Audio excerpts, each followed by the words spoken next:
So the goal here this morning is just get a layer of clay over the whole thing. When you get this big and this heavy, it literally becomes dangerous.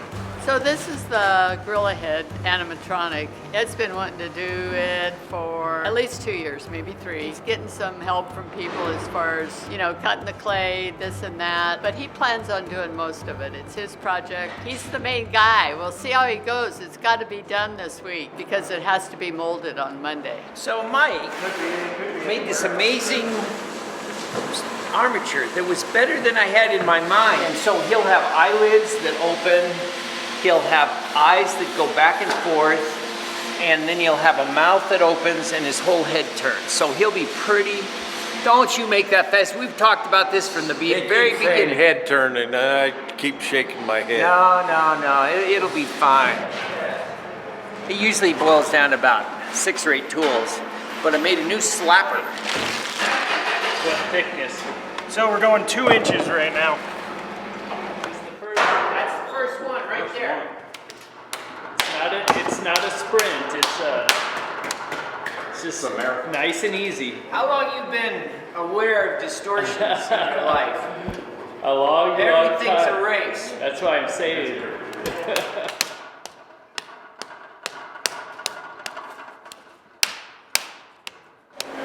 So I told Marcia 2 days.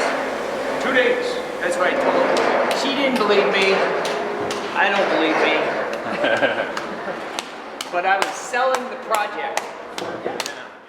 What kind of clay are we, of course, using? Of course, it's wet clay, Walter E. Disney. And it is... Walter. I don't think it could be any better. It's a little bit sticky. And like this softer stuff is just the right consistency. As it dries, it becomes firmer, which you want. But you want it soft at the start. This is a new Frankenstein. It'll have shaking motor and those light up cables similar to Electric Zombie, but they'll be going into some kind of conduits, some like coils coming out of his temples. It's the new one. It's the one is supposed to be like a moving something at a little table. I don't know the names yet. This is Sleeping Giant. I'm trimming off the excess. I have to be careful though that I don't trim through to the other side. So I'm trimming it 1/2 at a time so that I can patch it together. How's it going, gorilla people? It is going. It's going. You got a little sweat going on the brow there. I don't usually sweat. How many boxes have you put on so far? 20-ish? 20 boxes. Yes, roughly. Oh, this is just the first layer, and so then, of course, actual sculpting, detail sculpting and all that. It's going to be molded in 2 parts, so it'll be divided right down the middle.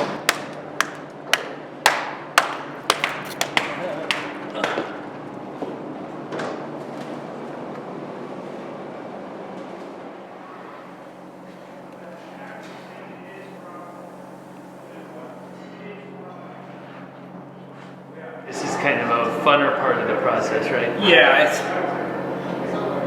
it's a little stressful getting the anatomy right and things, but it's when he starts to come to life, that's when it's funner. I kind of want to work from the eyes out,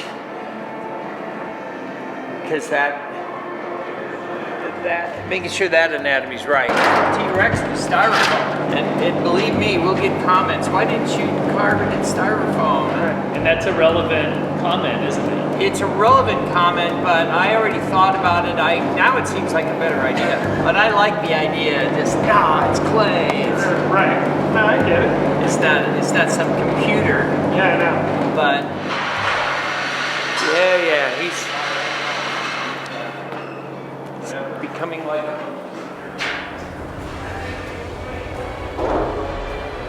This is day 3. Now, it's kind of epic, but it's kind of just another day at Distortions. Some crazy idea. But yesterday I was working muzzle was too small. And it's like, no, that's not the look. I changed the muzzle. Martian comes in. Oh, now he's too deep. That's like, you think after almost 50 years of doing stuff like this, we'd know what we were doing. Oh no, we're still figuring it out day by day. Man, there was like a handful of things. Outer Limits, Planet of the Apes, The Time Machine. These things just supercharged me. My young monster making head. I'm gonna sculpt him with his eyes open like this, but when I cast him, I'm gonna have eyelids that get cut away so he can open his eyes. A King Kong type character makes a lot of sense because you got this hand and people stand in the hand and King Kong's like, ah, and so it's not just a photo op, it's a video op. It's great if you want to sculpt, but if you also know how to make molds and run things, you stay employed long and people recognize your face a little more. Spot on. Especially when it comes to all the aspects of this stuff, that what we do, mold making and everything, I think it's great and important to be like a jack of all trades type of thing.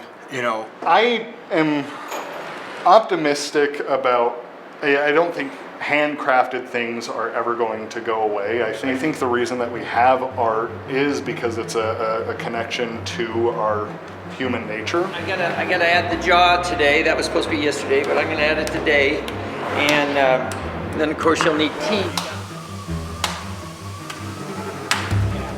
Well, and when something's this big, you gotta go way back there and look at it. When it's a mash, you just, okay, but with something this big, you gotta go across the room. Well, I gotta tell you though, this forehead up here is starting to crack. Look at it, there's cracks starting to form up there. Yeah. You need a better fire hose. You need like a super soaker swirl. Yeah. Ooh, he is coming along. You'll have to admit, it's going along better than you thought. It is going along good. Not better than I thought, but it is going along. You had a good opinion of it. Yeah, I do. Not every monster maker can make a giant gorilla head in 3 days. Pat on the back for doing such a good job. Oh, that feels good. Thanks. Good job. Good job. But we're gonna bring him to life and make gigantic molds, and he'll be heavy and cool, and it kind of is epic, even for Distortions.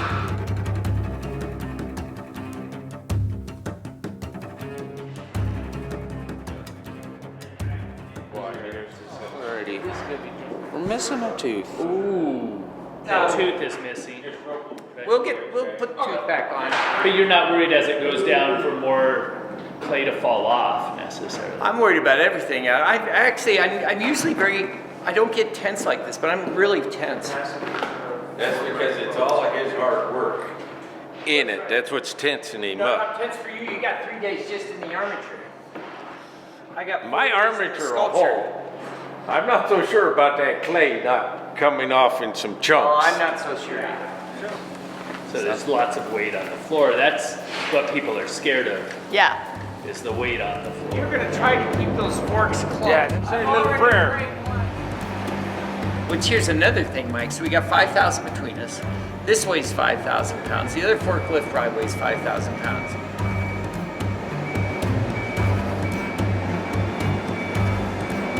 See, I told you guys everything would go fine.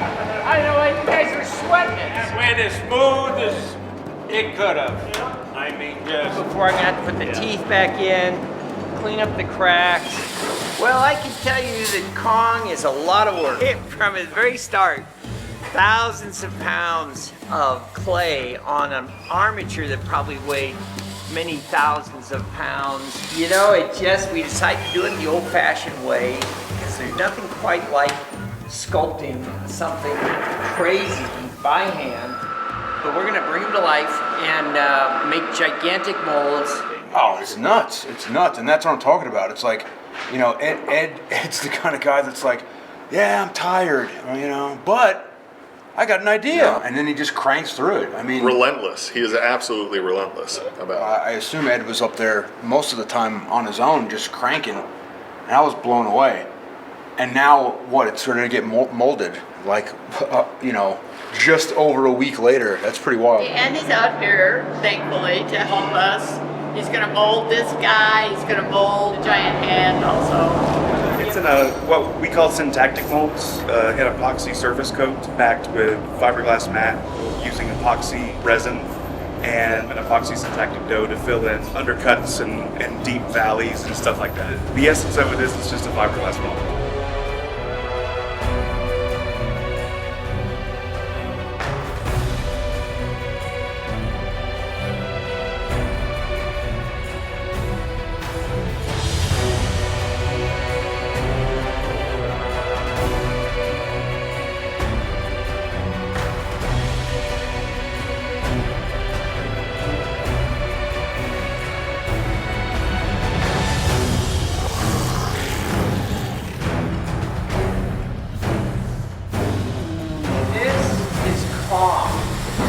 Kong is a very big monster, but I can tell you that it was a labor of love, and it was fun and scary and hard and expensive. It looks good to me. I feel like I accomplished what I wanted to, and he's just a super giant, super cool monster. He's a classic monster. He has to be haired with like tons of hair. It's all hand-laid hair and hand-poked. Kong has got powerful cylinders to move his mouth and his eyes. We had that custom made by a company to precisely make it so that Mike could mount it into the thing and have them sync together and, you know, have the eyelids go up. It's made with all industrial components, really first class components and control systems, and it's, as all of our stuff is really built to last. This is a massively strong metal structure. We've got big metal pipes and pipes that go over it and are connected together. So you've got a strong structure, and then this is the control box. It's all right there. We've got a massive cylinder for the mouth.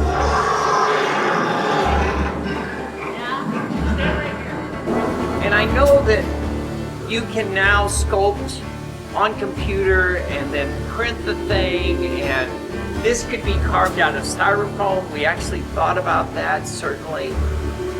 But I'll say this, there is something about taking clay from the earth and with your hands forming a monster of any kind. It doesn't have to be giant, but there's something really cool about that. And I just want to say to you guys, try it.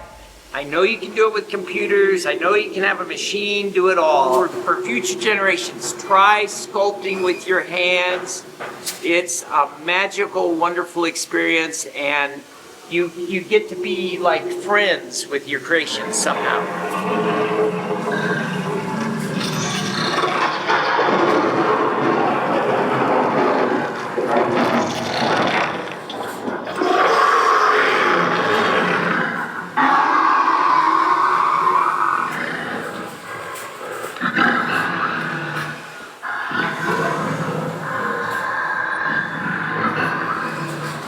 Wouldn't bite you though. No, and if he did, he doesn't chomp down, so it's okay.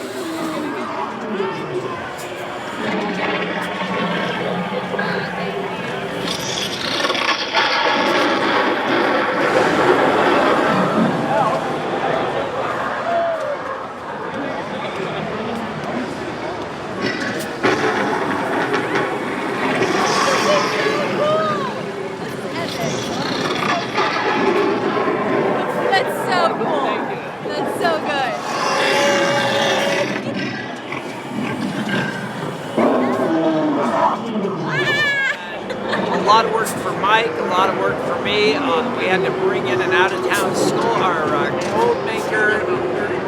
The molds were expensive, the clay was expensive. Well, the response has been great. You know, when you make something really kind of expensive, you never know, you know.